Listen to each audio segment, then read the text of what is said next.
Okay, so today is March 17th, and in about 10 days, we're going to celebrate Pesach. So everybody is already, we're in the, I guess, in the midst of preparations, of cleaning and all that, right? And this Pesach, we have a new added worry, and that is that Erev Pesach falls on Shabbat. It's not a common thing.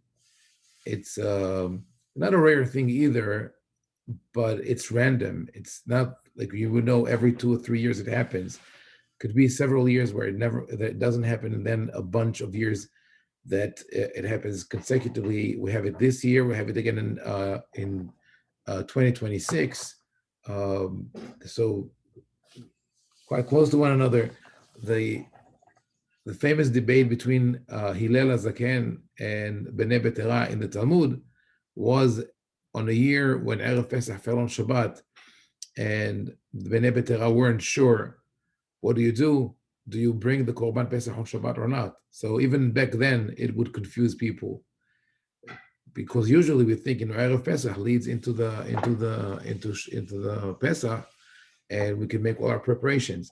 So this year there are two main problems. One is whether you can prepare, to set the table and get everything ready during Shabbat, because we have this concept of la'achin mishabbat lehol or mishabbat leyom tov. We're not allowed to use the time in a holy day to prepare for a day with a lesser level of sanctity.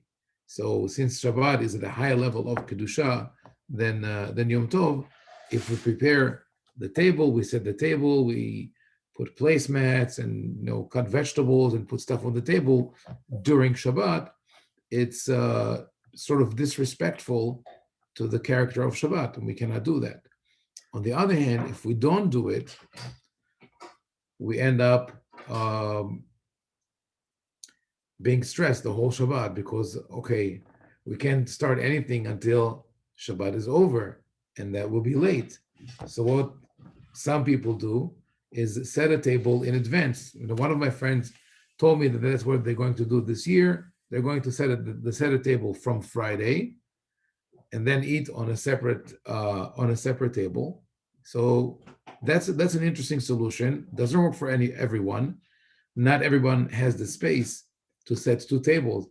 And even that friend, I told him this year you could afford to do that, because we're still sort of quarantined, and it's only you, your wife, and your children. There are like 4 or 5 people at home, so you could set 2 tables. But on a regular year, when we have guests, it's very difficult to do that. So what do you do? So there is a teshuvah by Rabbi Nissim Palachi, lived in Izmir in the 17th century, and he actually discusses that very issue. It's not a new thing.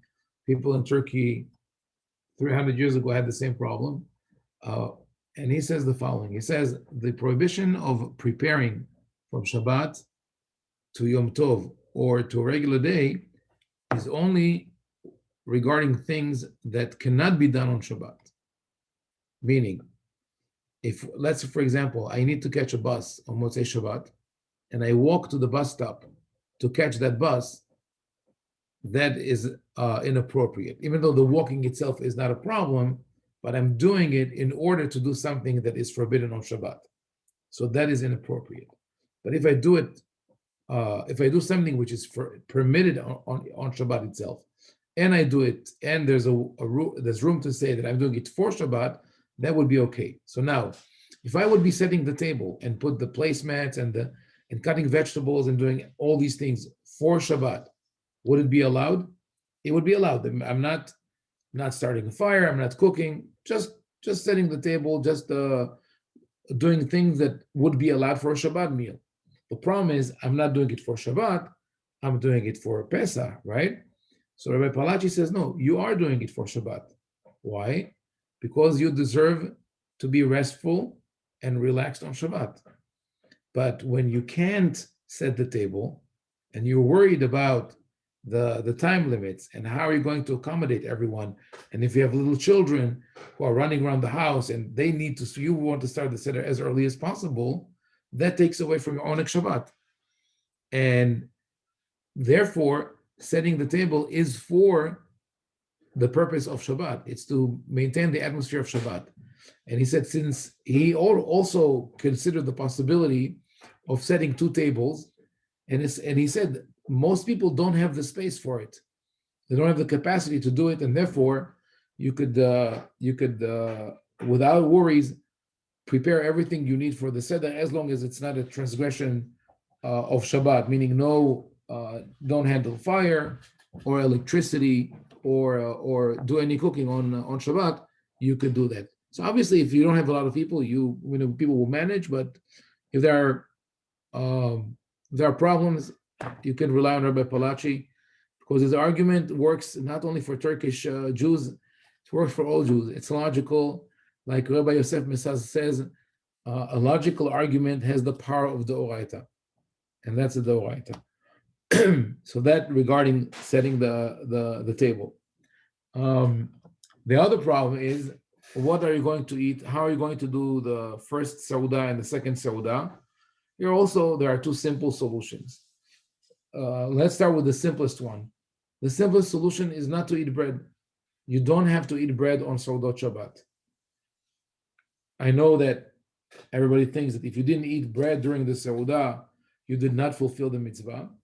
And the concept that you have to have in mind is that you want to have a Sauda that shows your respect for Shabbat.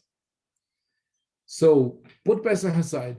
Someone who can't eat bread or can't eat meat, someone who's vegetarian, someone who can't eat dairy, whatever you can't eat on Shabbat, it could be the fanciest food, but for you to eat it on Shabbat would be disrespectful because you don't enjoy it. It causes you suffering, right? Good. So now, let's say that you're a person that can eat bread and it's good for you, and usually you eat bread on Shabbat. But this particular Shabbat, the Shabbat which is Erev Pesach, your fear of mixing hametz with matzah or having crumbs on the floor, right? Let's say you are one of the people who are more on the towards the end of the scale, which is sort of OCD, and you're really concerned about if you're going to eat your Shabbat meal over a bag, in the basement or outside in the cold or whatever, and not in inclement weather. If that's the case, then you're not going to enjoy your Shabbat meal. So eating bread for you is suffering, and therefore it's better not to eat bread and do the Sauda with mezonot, whatever is available, which is kosher for Pesach, fruits, and the regular food that you eat for Shabbat. And that's perfectly fine, even if you don't say Birkat HaMazon. No one is harmed. The Kodesh Baruch Hu will not be upset if you didn't say Birkat HaMazon. If you said the Bracha Me'en Shalosh, everything is perfect.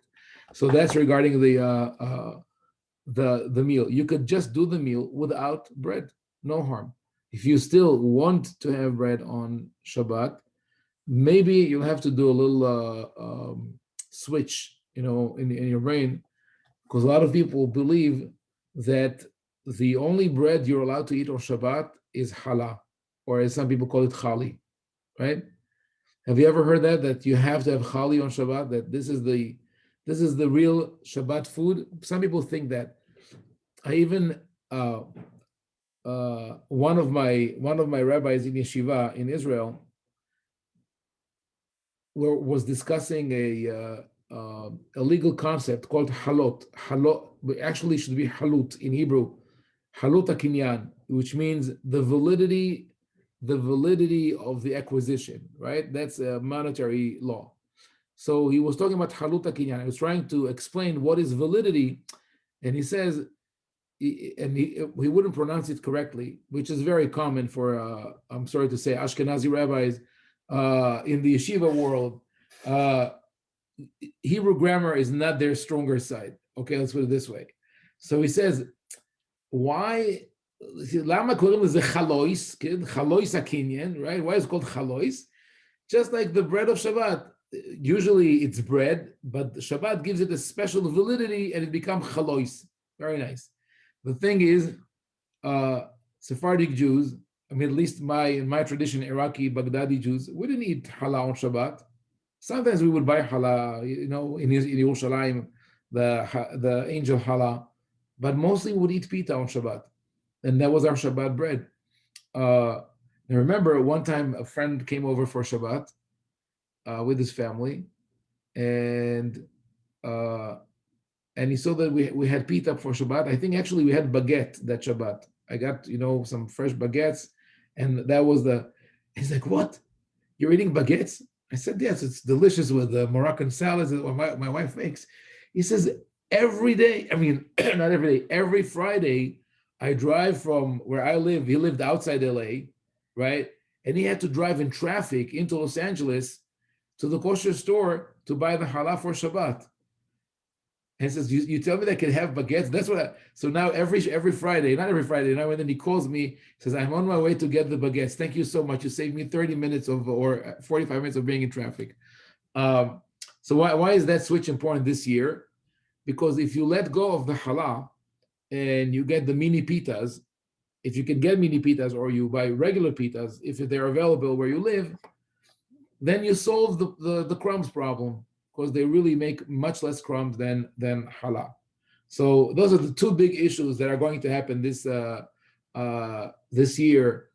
Preparing the house during Shabbat, like I said, no problem, and the question of what dough to eat. Either you don't eat bread or you eat pita bread. So before I continue, I want to know if people have any other questions. Shaike, מה השאלה? השאלה שלי קשורה לזה שיצאו איתו חב"דניקים לגבי כאילו לזרוק את הלחם Oh, yes. זה נורא. Big problem. Oh, I forgot to mention this one, right? How do you get rid of the hametz? You have hametz leftovers of hametz, right? On Shabbat. And now you have to get rid of them because it says you have to do bi'ur hametz. So in a regular year, you burn the hametz. What do you do this Shabbat? You can't burn on Shabbat. So a couple of years ago, I think the last time around when we had it, which was 1998 or something, someone came up with an innovative idea. Let's flush the bread down the toilet, which I was very upset when I heard that, because we don't do that. We respect the food that Hashem gave us. I grew up with the notion that you try not to discard any bread. When I was a kid, if you had dry bread, you soaked it in water and then you put it in the grinder, you added hummus and you made falafel. That's now we don't have it, but sometimes we try to buy less bread, but if we have leftovers, we let it dry. We either do what do they call toasted bread with olive oil and rosemary, and or you make it into breadcrumbs. You don't throw food. In general, we try not to be wasteful. And I think I mentioned maybe in one of our classes, my grandfather, Alav Shalom, would be very, very upset when he would see in Yerushalayim whole loaves of bread burned before Pesach. A couple of years ago, we spent Pesach in Yerushalayim, in Kiryat Moshe, and there was a huge pile. Really, I think the pile was about 6 feet high, wow, and 10 by 10 wide. And it was all hametz. The whole neighborhood burned their hametz there.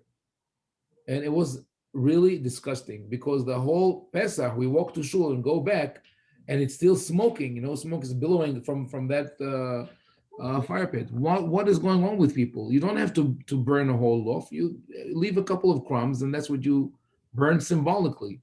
So on Shabbat, you don't flush it down the toilet, obviously. You wrap it with a paper napkin, put it in a bag, put it in the garbage. Why do people think it's not okay?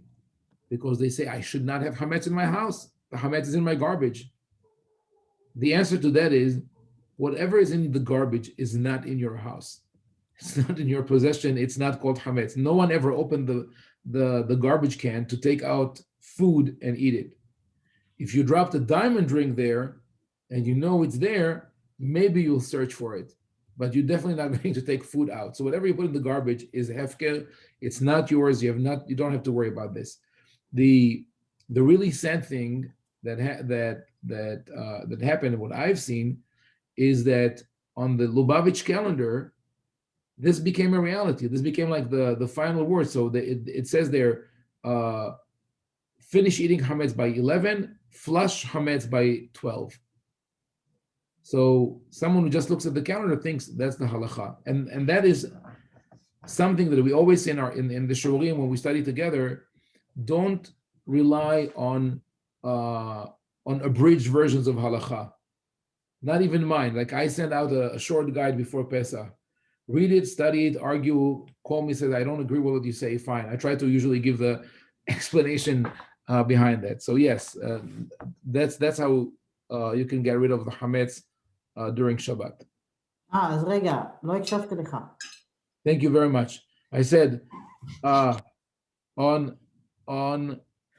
Shabbat before Pesach, whatever you have left over, you put in a paper bag or a paper napkin and you put in the garbage, and that's it. Okay. It's done. It's not yours. Yeah. Any other questions, halachic questions, or before? I have a question. Yes, Ashira. Yes. So when not eating bread, so we're a family that we can't eat wheat, so we never eat bread. We eat something substitute, and we always do mizanot as our bracha, but that means that we never get to say birkat. We never get to say birkat hamazon. Right. And so I'm just wanted to ask you, in terms of the definition of a meal, is there any way to expand the definition of a meal so that you could say birkat hamazon without having eating bread be the definition, especially for a holiday and Shabbat? Definitely. When I said that this Shabbat you're going to eat without bread and not say birkat hamazon, I meant according to the mainstream thinking. What actually, we don't have to expand the definition of a meal. All we have to do is restore the definition of a meal, because the rabbis actually narrowed it.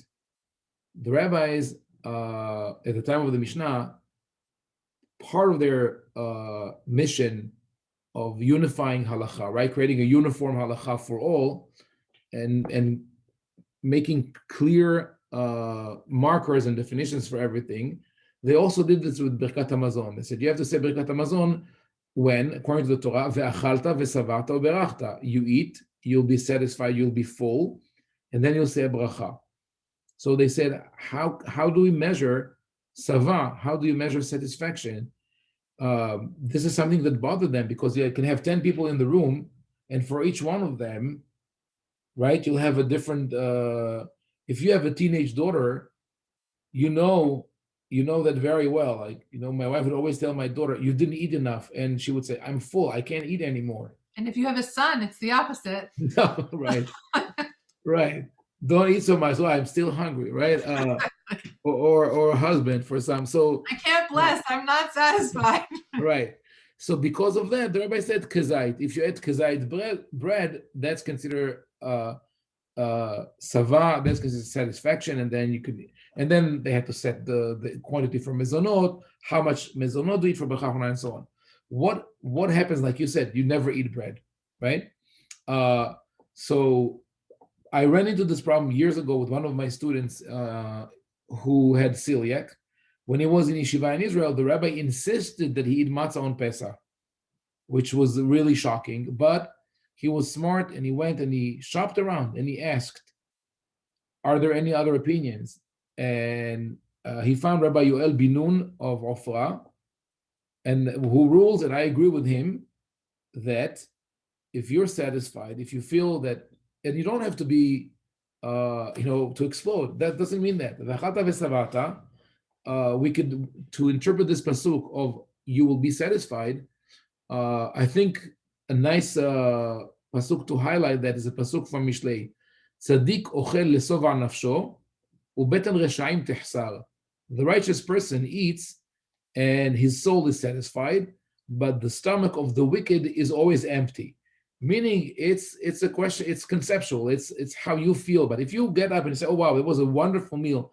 I'm so happy," it could be a small meal, but you're satisfied with it. Or push it even further. If you went to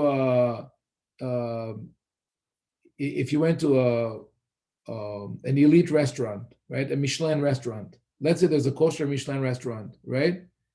So they will bring you the portions, you eat it, and you say, yeah, I like it. I would like to have more of that. He says, no, that's the main dish. That's the main course, right? And you say, what, I needed a magnifying glass to see the meat or whatever it was. But if you ate there and you enjoyed your meal and you got up and say, wow, that was amazing. It was an amazing experience that is satisfying, then you would say Birkat Hamazon. So the answer is, yeah, whenever you feel satisfied, you could say Birkat Hamazon, and you shouldn't have feel deprived that you cannot say it. Great. So there's no necessary connection between Hamotzi Lechem, Min Haaretz, and Birkat Hamazon. So when I make bread with nuts, and we do shakol on the bread, and we can do Birkat at the end. Yes. I mean, that's what we do on Shabbat. But yes, you can say Birkat Hamazon. And I'll add to this also, because this question comes up now with Pesah, right? So a lot of, many rabbis say, if you can't eat gluten, then do oat matzah.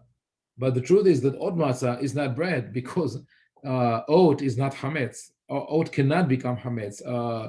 We spoke about it on Monday, and Massimo, Professor Mandolin, sent me an email, said that one time by mistake he left oatmeal with water on the counter for 3 days. I guess was traveling, and when came back, he says nothing happened. It was bitter, but not. It didn't spoil. It didn't rise. It didn't rot, because it has no gluten. Gluten is the leavening agent. So does it mean that you don't fulfill your obligation with an oat matzah? Yes, you do, even if it's not hamotzi, because the matzah, at the end of the day, matzah is symbolic. Yes, the Torah says you should eat matzah, but the Torah doesn't say that you should suffer. Same thing. There's never an element of suffering, at least in the Sephardic tradition. Suffering is not part of observing the Torah. So yeah. Nathaniel, I see you have a question, and then Nehama.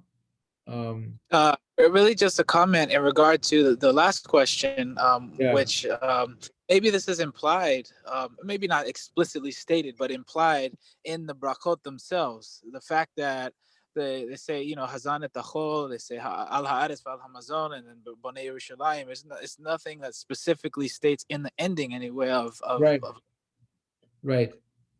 And I think also when we speak about bread, it's important to know the history of bread. Bread was a rare commodity in the past. It was hard to get the grains. It was hard to grind them and to get the flour. When people ate bread, they ate a little piece in the morning, a little piece in the evening, not the same quantities that we eat today. So it's a completely different perspective. I suggest really studying the history of bread. I did it years ago when I did research on matzot mechona, on machine matzah, to try to figure out why was there a controversy with the matzot made by machine. And then I started delving into the history of bread. It's really interesting. According to one opinion, the rise of the United States to become a world power was that after the Industrial Revolution and the invention of the automated harvesting machine, the United States became the wheat, the granary of the world. So just an interesting thought, put aside of why bread played such an important role, no pun intended, in because it's not role in the past. Yes, Nehama, sorry, you had no pun intended, I should have said, yeah. That's quite all right. It's in the same vein. Thank you for bringing that up, because I've been in the same boat for years. I mean, I Bakoshi even remember Birkat Hamazon, because I hardly ever eat bread for the same reason. It's not good for me. So the related question is, I mean, when you were saying cleaning your house, well, I'm lucky this year. I don't have to clean my house. I moved in last month, thoroughly cleaned the kitchen, and we've had no bread. We don't eat gluten. So there's like no chametz in my house. So last year, what I did is I went out and I bought some chametz. My son ate some, and we used it, for the b'dikat chametz. But that seems a bit silly. But so what do we do with the whole b'dikat chametz in a household that doesn't have chametz? I have nothing to get rid of. I'm like, what can I get rid of? Nothing. I have no comments. You know, last year I would tell you that you just gave me a great marketing idea or commercial idea, but it's too late now because you know that there is a tradition, started with the Kabbalists, but now everybody does it, of hiding 10 crumbs wrapped in aluminum foil, or which also, you know, gets a lot of people crazy. What if I lose one crumb? Like make it this size, that size, whatever. So I think I saw it maybe 2 years ago in the kosher stores. There's a whole set where you get the candle, the feather, and 10 pieces, you know, pre-wrapped. You know, you buy the chametz to hide it and look for it. Oh, I didn't know you buy the chametz with it. We have No, I think a better solution would be doing a chametz Febreze. You know, you just spray it around, and then you know, and then you spray fire Febreze and you burn it. I don't know, something like that. No, I'm kidding. Well, this is what you should do. There's no obligation to clean the house, and there's no obligation to search for hametz. It's actually written in the text. I mean, we say the baracha. If we think we have hametz at home, then we say asher kiddeshanu stav etzivanu al bi'ur hametz. But if we never had hametz at home, there's no point of saying the baracha, and you don't have to say it. You could say it without Shem Malchut, asher kiddeshanu, and think of the symbolic meaning of it, because there's a prayer that goes with it, you know, by mystical traditions that associates the hametz with arrogance, with lust, with cravings, etc., and matzah with all the opposite. So this is something that you could do. However, when you look at the Mishnah, the first Mishnah in Masechet Pesachim says,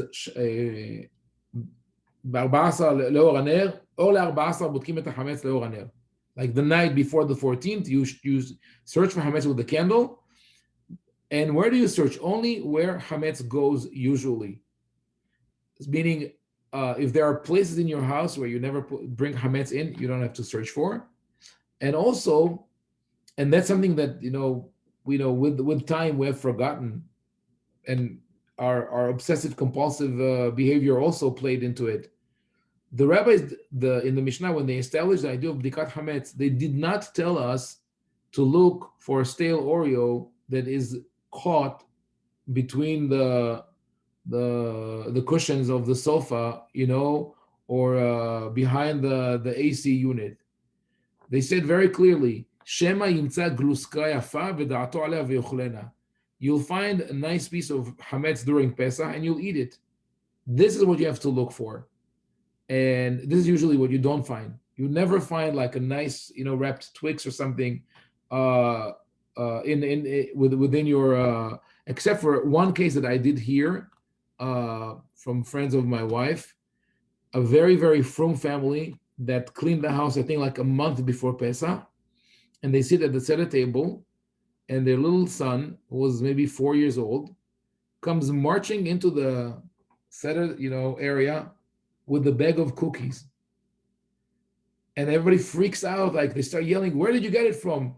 And it's like, turns out that he heard that there would be no hametz during Pesach. He was so concerned that he hid for himself a bag of cookies, well hidden under his his clothes, and nobody found it. So that was really but let's say you found it on Pesach, that's a problem because you might want to eat it. But other than that, if you find unwrapped hametz crumbs, it's not a problem really. But we do it anyway. So not to worry, you don't have to search. And if you do, you could say al bi'ur hametz without the bracha. Yes. Nathaniel, I see you have a comment, a question. The question. Well, before you ask the question, Nathaniel, your profile picture, is it couscous or rice? It's couscous. Amanda made it. You have to switch it before Pesach. I'm just saying. That's me. My question is in regard to the fast of the firstborn. So I understand, halakhically speaking, a convert doesn't have an obligation to fast for the firstborn because it wasn't their ancestors that were there in Egypt. But what about a convert that comes and converts but is has Jewish ancestry, like a B'nai Anusim or something like that? So Okay, I'll answer your question from two completely opposite sides, okay? First of all, a convert should fast on Ta'anit Bechorot, because the Halakha says that when someone converts to Judaism, he's like a newborn baby. So that means he's the firstborn, right? So you have to do that. But on the other hand, the whole idea of Ta'anit Bechorot is problematic, because we fast on the 14th of Nisan, which in the Torah is called Hag HaPesach. The Torah calls what we call Hag HaPesach, the 14th, the 15th to the 21 to the 21st, the Torah calls it Hag HaAviv, Hag HaMatzot. And the day of the 14th of Nisan is always called Hag HaPesach. It's a holiday, it's a celebration, because that's when you bring the Korban. But that's when you get ready for Pesach. For what so we fasting. So fasting is like somewhat of an issue. Yeah, it's the exact opposite of what the spirit of Erev Pesach is all about. Actually, people were not allowed to work on Erev Pesach because it's a festivity. So now you fast on Erev Pesach. Where did this come from? Where did it come from? Right. So, and also the idea that the Bechorot have to fast because they were saved, because otherwise God would have killed them. Why would God have killed them? Now the whole idea of the plague was that I will spare you and I will smite the Egyptians. And in all the other plagues, there was always a clear distinction between the Israelites and the Egyptians. It makes no sense. So there's a combination of two factors here, I think. One is, what about I'm sorry, go ahead. I mean to cut you off. No, ask me, and then yeah. What about in the same spirit of feeling the destruction of the Egyptians? Like, they have the custom of taking the wine out of the cup and remembering the plagues. I know it's nice. It's a nice sentiment, but that's not what the rabbis had in mind. In the until modern times, I think maybe 50 years after the Holocaust, that's when Jews started feeling bad for their enemies. Before that, nobody cared about the Egyptians. I'm sorry to say that. Even the famous midrash of how can you sing a song when my creation is drowning. It actually meant originally that the Israelites are in danger of drowning and not the Egyptians. But yeah, it's a nice sentiment today. It's true that, and I'm not against it. I also think I have problems with some of the stories of the Torah that speak about the destruction and annihilation of other nations, but that was not the original intention. I think there are two things here. One is the story about Rabbi Yehuda HaNasi, who would not eat on Erev Pesach. So first the Mishnah says don't eat too much, so you will keep your appetite, right? And then you have someone like Rabbi Yehuda HaNasi, the author of the Mishnah, who wouldn't eat at all on Erev Pesach. And it didn't explain his act. Why is he doing that? And people asked later, why did he do that? So someone said, because he had a sensitive stomach, and if he would eat during the day, he wouldn't be able to eat at night. But that argument was forgotten, and everybody decided he fasted because he was a Bechor, and he had to thank Hashem for not dying in Egypt. And from there, it started rolling to. But in reality today, people understand that it's inappropriate to fast on Erev Pesach. So most of the Bechorot don't fast, and they rely on a Siyum Masechet. But I think there's another element, and that's something that I wrote about a while ago, and probably you can find the website. The article, it's called "The Holocaust You Never Heard of." That's a national disaster that's mentioned in the Midrash, but children study about it in school. I actually just reviewed with my daughter Rashi on Shemot for a test, and this is the question that they ask. The pasuk says about the Exodus, "V'Hamushim alu bnei Israel me'eretz Mitzrayim." Bnei Israel came out of Egypt, Hamushim. So the question was, what is the meaning of Hamushim? Rashi gives two explanations. One is the true Hebrew translation of the word Hamushim, which is armed. They went out with either with weapons or with provisions. That's the meaning of Hamushim.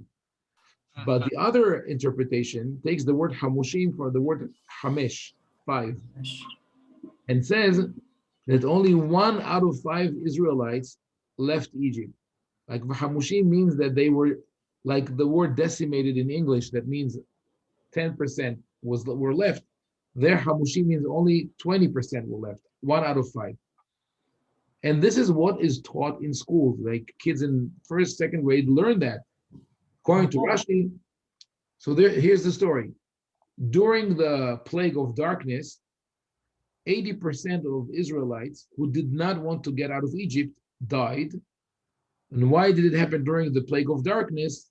So their surviving relatives would be able to bury them without the Egyptians noticing. And I don't know how I heard this midrash when I was a kid and did not lose my sanity, or anyone who hear it today and can still think straight. Because think about it. Okay, 600,000 men. Let's not talk about women and children, right? 600,000 men left Egypt, right? If they are 20%, how many people died in Egypt? בבקשה, עמרם. 2.4 million, right? True? True. 2.4 million people died in Egypt. So now the Midrash 3 million. Right. 3 million. Yeah, almost together they're 3 million. So 600,000 are 20%, 2.4 million are the 80%. Now, there's another opinion in the Midrash that Rashi doesn't bring, that 1 out of 50 left Egypt. And there's another one that 1 out of 500 left Egypt. That's really exaggerated, right? But let's stick with the 2.4 million. So what the Midrash is saying is that during the 3 days of darkness, 2.4 million people died. And during those 3 days, the remaining 600,000 managed to bury them all under the moving sands and muddy plains of Egypt, right? Without the Egyptians ever noticing. They snapped out of darkness and they go out and it's like, okay, yeah, right? It's just like, after Thanos snaps his fingers, right? And half the universe disappears, but nobody pays attention that 80% of the people are missing. Not only that, 7 days or 30 days after they lost 80% of their brethren, the Jews are happy and joyous and celebrating and getting out of Egypt, with Shirat Hayam. What, they're not mourning, they're dead, nobody lost a relative. They were like, the 20% were totally isolated. It's impossible. I mean, if you've heard this midrash ever before, did you understand it? It's completely makes no sense. Here's how it makes sense. Yetziat Mitzrayim became a synonym in rabbinic literature to redemption and to not losing hope. And each year, like they said, Bechol dor vador, hayav adam lirot atzmo ki'ilu yatsa miMitzrayim. In each generation, you should consider yourself as you are the one who's leaving Egypt. You are the one who's living the Exodus. What they wanted to say by that is that we might be in a tight situation. It could be a personal one, could be a communal, could be a national one. And in the past, we've been in many, many national crises. Before the Holocaust, there was the Inquisition and the pogroms and the Crusades and the Moaheads and the Moraveds and like a million things that happened to Jews. The Greeks and the Roman and the Byzantines and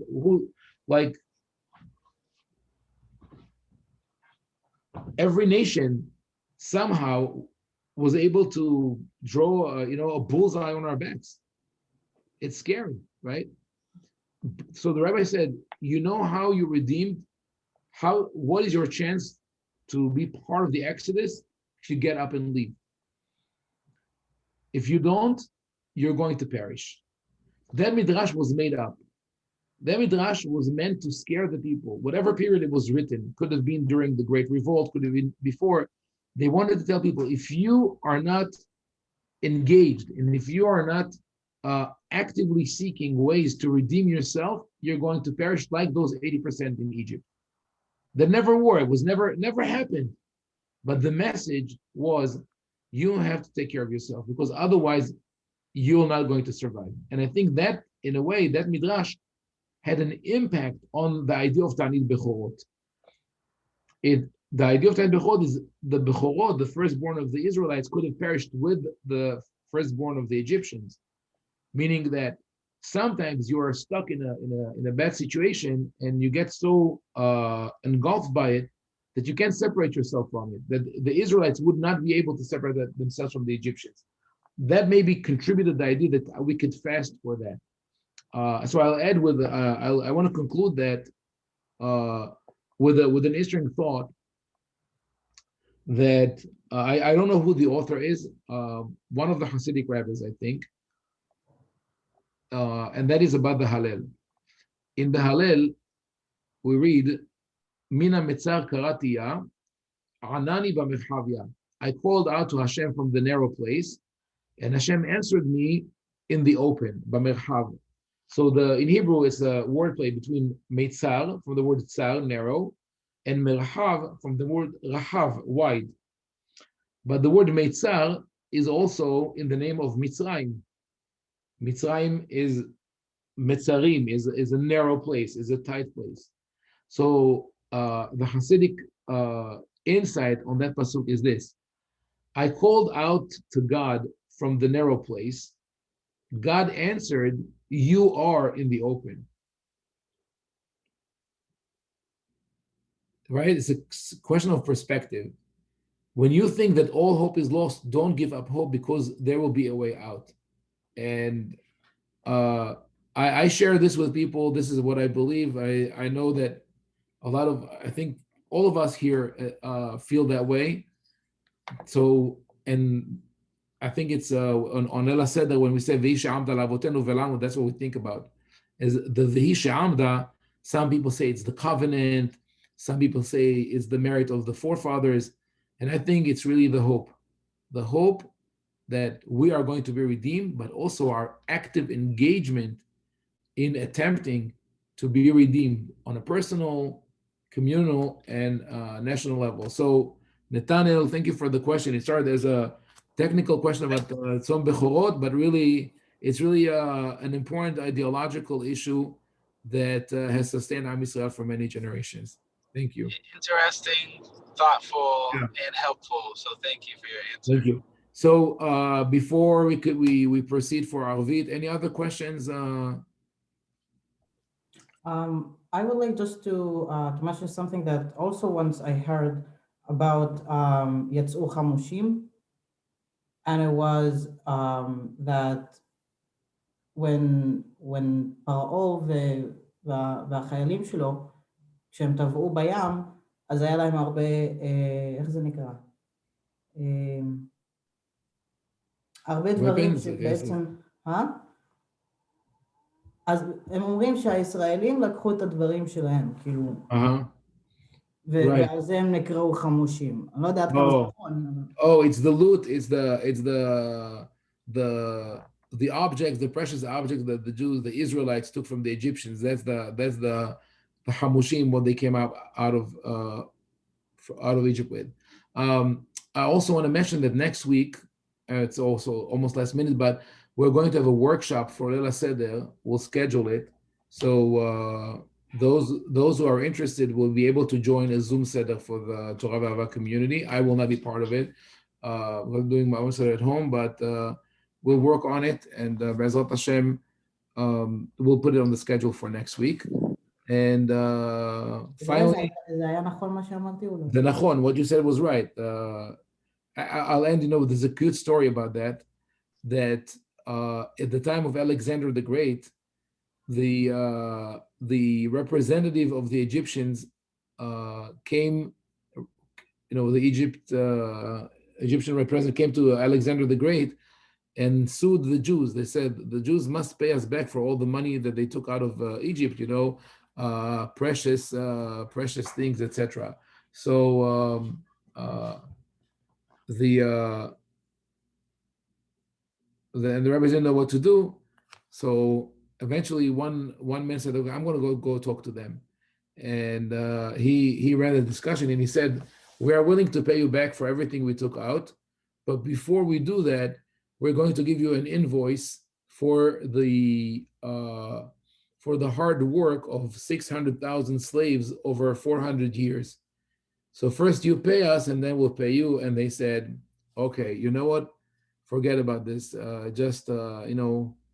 Let's leave things as they are. Yeah. So we'll conclude with that, and may we all have a wonderful